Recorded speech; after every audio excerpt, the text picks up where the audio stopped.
Guys, puri masala எப்படி பண்ணுறது பார்க்கலாமா? அம்மா மார்னிங் எந்திரிச்சதுமே சப்பாத்தி மாவு பிசைஞ்சு வச்சுட்டாங்க. நான் இன்றைக்கி இந்த பட்டாணி தான் எடுத்திருக்கேன். நீங்கள் பச்சை பட்டாணியும் எடுத்துக்கலாம். இது முன்னாடி நாள் நைட்டே இருந்துட்டு ஊற வச்சாச்சு.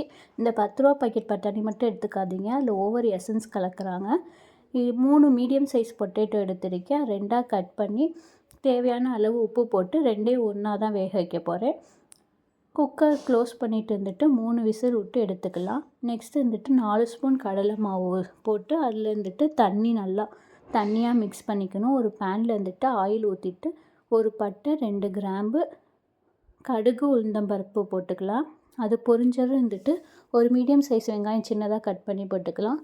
நெக்ஸ்ட் இருந்துட்டு 3 பச்சை மிளகாய் 2ஆக கட் பண்ணி இருந்துட்டு போட்டுட்டு ஆஃப் தக்காளி இருந்துட்டு கட் பண்ணி போட்டுக்கலாம். அதை வதங்கினதுக்கு அப்புறமா வந்துட்டு நம்ம கட் பண்ணி வச்ச பொட்டேட்டோவும் போட்டு சுண்டலையும் போட்டுக்கிட்டு மிக்ஸ் பண்ணிக்கலாம்.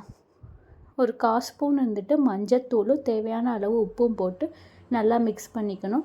மிக்ஸ் பண்ணதுக்கப்புறம் நம்ம கரைச்சி வச்ச கடலை மாவு லாஸ்ட்டாக வந்துட்டு கொஞ்சம் தண்ணியும் ஊற்றி நல்லா மிக்ஸ் பண்ணிவிட்டு ஒரு கொதி வந்ததும் வந்துட்டு நம்ம அடுப்பை ஆஃப் பண்ணிக்கலாம். இப்போ பூரி மசாலா ரெடி ஆகிட்டு நெக்ஸ்ட்டு பூரிக்கு வந்துட்டு ஒரு பால் சப்பாத்தி மாவு எடுத்து அதை ப்ரெஷ் பண்ணி எடுத்து வச்சுக்கணும்.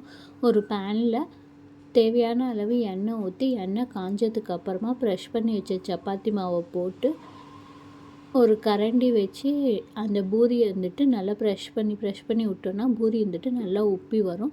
உப்பி வந்ததுக்கு அப்புறமா வந்துட்டு நம்ம கரண்டியில் வந்துட்டு எண்ணெயை வடிகட்டிட்டு பிளேட்டுக்கு மாற்றி சர்வ் பண்ணலாம். பூரி மசாலாவோட வச்சு ட்ரை பண்ணி பாருங்கள்.